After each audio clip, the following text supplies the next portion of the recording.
இப்போ ரீசெண்டா தமிழ்நாட்டுல ஒரு பெரிய நியூஸ் என்ன அப்படின்னா, தனுஷ் அவர்கள் வந்து அவங்களோட ரசிகர் மன்ற கொடியை அனௌன்ஸ் பண்ணியிருந்தாங்க. இதுக்கு அவரோட ரசிகர்கள் எல்லாருமே செலிப்ரேட் பண்ணாலும், விஜய் ரசிகர்கள் அப்புறம் மற்ற சிலர்கள்லாம் வந்து இதை வந்து பயங்கரமா ட்ரோல் பண்ணி ஒரு அப்போஸ் பண்ணிக்கிட்டு இருக்காங்க. ஏன்? எதுக்கு? அப்படிங்கிற ஒரு டீட்டெயிலான வீடியோ இந்த வீடியோ. வணக்கம், நான் ஆனந்த். தனுஷ் அவர்கள் வந்து ஒரு 4 நாளைக்கு முன்னாடி இந்த மாதிரி ஒரு கொடி அனௌன்ஸ் பண்றாங்க. எண்ணம் போல் வாழ்க்கை, எண்ணம் போல் தான் வாழ்க்கை அப்படி அனௌன்ஸ் பண்றாங்க. இதுக்கு அவரோட ரசிகர்கள் எல்லாருமே இதை வந்து அவங்களோட கார்ல அந்த கம்பியில வந்து தொங்க விடுறது, அப்புறம் வந்து கார்ல வந்து அந்த மிரர் கிட்ட அந்த முன்னாடி வைப்பாங்கல்ல ஒரு இது மாதிரி அந்த மாதிரி வைக்கிறது அப்படின்னு சொல்லி நிறைய அந்த கொடியை வந்து ட்ரெண்ட் பண்ணிக்கிட்டு இருக்காங்க. இன்னொரு பக்கம் பாத்தீங்க அப்படின்னா விஜய் ரசிகர்கள் மற்ற சிலர்லாம் வந்து என்ன சொல்றாங்க அப்படின்னா, இவர் அரசியலுக்கு வர போறாரா, அரசியலுக்கு வந்தா விஜய் மாதிரி ஜெயிச்சிட முடியுமா அப்படிங்கிற மாதிரியும், இவருக்கெல்லாம் அரசியல் செட் ஆகுமா அப்படிங்கிற மாதிரியும், விஜய் அவர்கள் ஃபேன்ஸ்லாம் வந்து எங்களை மீறி அரசியல் ஜெயிச்சிட முடியுமா நீங்க அப்படிங்கிற மாதிரி பயங்கரமா அவரை வந்து எதிர்த்துக்கிட்டு இருக்காங்க. விஜய் அவர்கள் வந்து அரசியலுக்கு வருவாரு அப்படிங்கிறது எப்ப தெரியும்? இந்த ஒரு 2024ஆம் தேதிக்கு அப்புறம் தான், 24க்கு அப்புறம் தான் தெரியும் கரெக்டா. அதுக்கு முன்னாடி ஒரு 10 வருஷத்துக்கு முன்னாடியோ இல்ல 92ல அவங்க அறிமுகமாகிற முன்னாடியோ எல்லாருக்கும் தெரியுமா விஜய் உறுதியா 2026ல அரசியல் கட்சி ஆரம்பிப்பாரு, அப்ப வந்து அவங்க ஆட்சியை பிடிப்பாங்கன்னு தெரியுமா? கிடையாது. அவருக்கு ஏத்த மாதிரி அந்த சூழல் அமைஞ்சிச்சு, இல்ல அவர் அமைச்சுக்கிட்டாரு. ரொம்ப ஒரு ஸ்ட்ராங்கான டிசிஷன் யாருமே எடுக்க தயங்குற டிசிஷனை அவங்க ரொம்ப ஹானஸ்டா எடுத்தாங்க. உள்ள வந்தாங்க, ஜெயிச்சிட்டாங்க, ஆட்சியை பிடிச்சிட்டாங்க, போய்கிட்டு இருக்கு. இப்போ வந்து இன்னொருத்தர் வராருன்னா வரட்டுமே. மக்கள் உங்களை சப்போர்ட் பண்ணி ஏத்துக்கிட்டாங்க அப்படின்னா, இப்போ ஒரு அரசியல் கட்சி ஆரம்பிக்கல, அவங்க ஜஸ்ட் ஒரு ரசிகர் மன்ற இதுதான் இது பண்ணிருக்காங்க. அதுக்குள்ளே அவருக்கு எதிர்ப்பு. சப்போஸ் இன்னொரு 10 வருஷம் கழிச்சு ஆரம்பிக்கட்டுமே.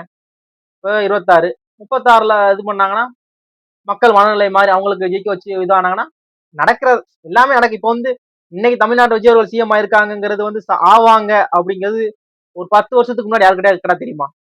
யாருக்குமே தெரியாது. யாராவது ஷூரிட்டி கொடுக்க முடியுமா? உறுதி 2026 விஜய் அவர்கள் அரசியலுக்கு வருவாங்க, ஜெயிச்சிருவாங்கன்னு சொல்ல முடியுமா? கிடையாது. அப்படிங்கிறப்ப இதுக்கு அடுத்து ஒரு 10 வருஷம் கழிச்சு சூழல் வந்து தனுஷ் அவர்களுக்கு ஏத்த மாதிரி மாறினா மாறட்டுமே. மக்கள் ஏத்துக்கிட்டா ஓட்டு போட்டுமே. அதுக்குள்ளேயும் அவங்களுக்கு என்ன அப்படி ஒண்ணு எதிர்ப்பு? அவங்க வந்து மக்கள் ஏத்துக்கிட்டாங்கன்னா அவங்க நல்லது பண்ணட்டும் மக்களுக்கு. யாரு வந்தாலும் ஊழலை ஒழிச்சு ஒரு நல்ல ஒரு சட்ட ஒழுங்க சீர்கேடு இல்லாம பாத்துக்கிட்டு இது பண்ணாலே போதுமே. என்ன தப்பு? வரதுக்கு முன்னாடியே ஒரு ஆள் வரக்கூடாது. அப்ப யாருதான் வரணும்?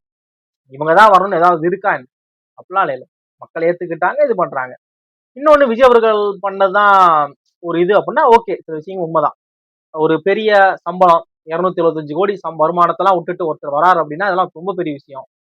அடுத்த ஒரு 5 வருஷத்துல இவருதான் தமிழ் சினிமா அப்படிங்கிற மாதிரியான ஜோனுக்கு போகுது. தனக்கு பின்னாடி ஒரு பெரிய பிசினஸ் இருக்கு. 1000 கோடி கலெக்ஷனை கலெக்ட் பண்றதுக்கு தமிழ் சினிமா இன்னொரு படம் வரல. அதை கலெக்ட் பண்றதுக்கான கேபபிலிட்டி விஜய் சார் கிட்ட இருக்கு. இப்படிங்கிற ஒரு ஒரு ஒரு நடிகர் வந்து எல்லாமே வேண்டாம் அப்படின்னு அரசியலுக்கு வரலாம் ஒரு பெரிய விஷயம் தான். வந்தாங்க, 35% ஓட்டு வாங்கினாங்க, பெர்சன்டேஜ் வாங்கினாங்க. கிட்டத்தட்ட 1,76,00,000 ஓட்டு வாங்கி ஜெயிச்சாங்க. எல்லாம் ஓகே, எல்லாம் கரெக்ட் தான். ஆனா இது மாதிரி இன்னும் இனிமே நடக்காது அப்படிலாம் நம்ம யாருமே சொல்ல முடியாது. இப்ப மக்கள் எல்லாருமே விஜய் அவர்களை ஏத்துக்கிட்டாங்க அப்படின்னா 234 தொகுதிகளையும் விஜய் அவர்கள் ஜெயிச்சிருப்பாங்களே. மொத்தம் வந்து வாக்களித்தோர் எண்ணிக்கை வந்து 4,97,00,000 ஓட்டு அப்படிங்கிறாங்க. 4,97,00,000 ஓட்டு விஜய் அவர்கள் விழுந்திருக்குமே. 234 தொகுதியிலையும் விஜய் அவர்கள் ஜெயிச்சிருப்பாங்களே? கிடையாது. திருமாவளவன் அவங்க என்ன சொல்றாங்க அப்படின்னா, கூட்டணி கட்சிகள் நாங்க தான் விஜய் அவர்களை சிஎம் ஆக்கியிருக்கோம், மக்கள் சிஎம் ஆக்கல. மக்கள் வந்து அவங்கள வந்து தேர்தல போட்டியிட்ட கட்சிகள்ல அவங்களுக்கு அதிகமான வெற்றி கிடைச்சிருக்கு, அவ்வளவுதான். ஆனா ஆட்சி அமைக்கிறதுக்கு தேவையா 118 அவங்ககிட்ட கிடையாது. அப்படிங்கிறப்ப மற்ற கூட்டணி கட்சிகள் நாங்க எல்லாம் சேர்ந்துதான் விஜய் அவர்களை சிஎம் ஆக்கியிருக்கோம், மக்கள் அவங்களை சிஎம் ஆக்கல. மக்கள் சிஎம் ஆக்க நினைச்சுதான் 118 சீட்டை கொடுத்துருப்பாங்களே. 108 ஜெயிச்சாங்க, இன்னொரு 10 தொகுதியில ஜெயிச்சு அவங்க சிஎம் ஆயிருப்பாங்களே. அப்படிலாம் இல்ல அப்படின்னு திருமாவளவன் அவங்க சொல்றாங்க. கரெக்ட் தானே? எம்ஜிஆர் அவர்கள் வந்து 77 எலெக்ஷன்ல பாத்தீங்க அப்படின்னா 130 தொகுதியில ஏடிஎம்கே மட்டும் ஜெயிக்கிறாங்க. ஆனா கூட்டணியோட சேர்த்து 144 தொகுதியில ஜெயிக்கிறாங்க. பர்சன்டேஜா 30% தான். விஜய் 35% வாங்கியிருக்காங்க. ஆனா தொகுதியா பாத்தீங்க அப்படின்னா அவங்க சிங்கிள் மெஜாரிட்டி அவங்க தனியா படிச்சுட்டாங்க. 130 தொகுதி ஜெயிச்சிட்டாங்க. 118 தான் தேவை. ஆனா 130 தொகுதி அவங்க ஜெயிச்சிட்டாங்க ஏடிஎம்கே மட்டும். கூட்டணியோட சேர்த்து 144 தொகுதி. அப்படிங்கிறப்ப எம்ஜிஆர் அவர்கள் ஜெயிச்சதுக்கு அப்புறம் அரசியல் சினிமால இருந்து நிறைய பேர் அரசியலுக்கு வந்தாங்க. நிறைய பேர் பெருசா அவங்களால சைன் பண்ண முடியல. சிலர் அரசியலுக்கு வராமையும் பின்னாடி பேக் அடிச்சிட்டாங்க. இப்படிலாம் இருக்கு. அப்படி இருக்கிறப்ப நிறைய பேர் என்ன சொன்னது, விஜய் அவர்கள் வரப்ப எம்ஜிஆர் எல்லாரும் எம்ஜிஆர் ஆயிட முடியுமா அப்படின்னாங்க. இப்போ விஜய் ஜெயிச்சிட்டாங்க, இதுக்கப்புறம் வராரு அப்படின்னா விஜய் ஆயிட முடியுமா அப்படிங்கிற மாதிரி பேசுறாங்க. அதெல்லாம் இல்ல, வந்தா வரட்டுமே.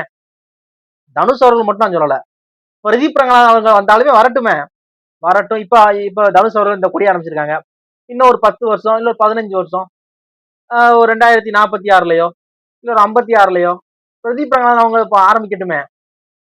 இப்பதான் அகில ஆஹ் அகில இந்திய பிரதீப் ரங்கநாதன் நற்பணி மன்றம் சார்பா மோர் கொடுக்கறது, இந்த மாதிரி நலத்திட்டங்கள்லாம் பண்ணிட்டு இருக்காங்க.